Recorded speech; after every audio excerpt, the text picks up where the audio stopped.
Hello, hello. It's time for some social studies. All right. Uh, Remember, we left off with some of the perils of sea travel, the biggest one being that doggone scurvy. We're knocking off about half of the crew each time, right? This painting I love. This is a shot of Christopher Columbus right before one of his voyages, one of his four voyages to the New World, kissing the hand of the beautiful Queen Isabel. And by the looks of things, I don't think King Ferdinand is very happy with what's going on. Anyway, look at his hands on his hips. He's kind of scowling a little bit. They're getting a blessing by the padre. I like that.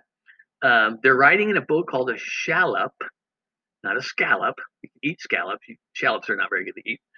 And if you're reading Blood on the River like my class, you know that Captain Smith took a lot of trips upriver in their shallop. All right. Some European land claims in the 1600s. The Spanish are killing it. I mean, look at all the land they've got. Southwestern U.S. They've got Florida. They got a lot of Central and Southern South America.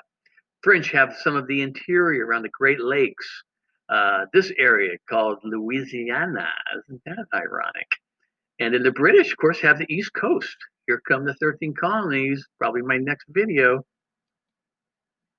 So think about where these European countries have claimed land and settled and what languages are spoken there today.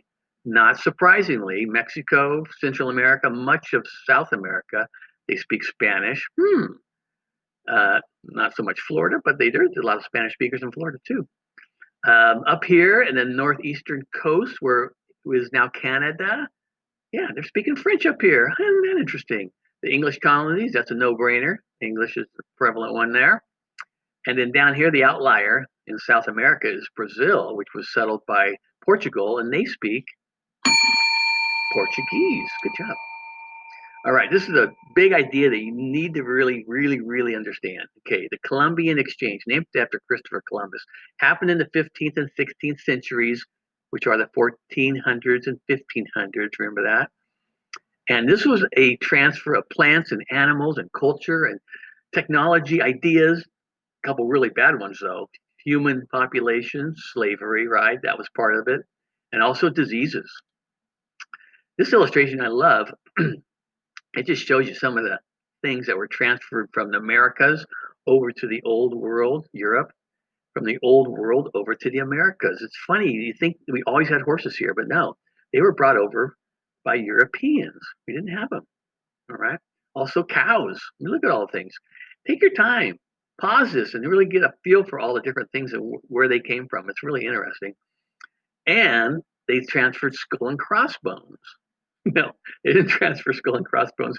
That's a symbol for all the diseases that came over from the old world, where we had built up immunity to these, to the new world, where they've never been exposed to it. So it literally wiped out entire villages.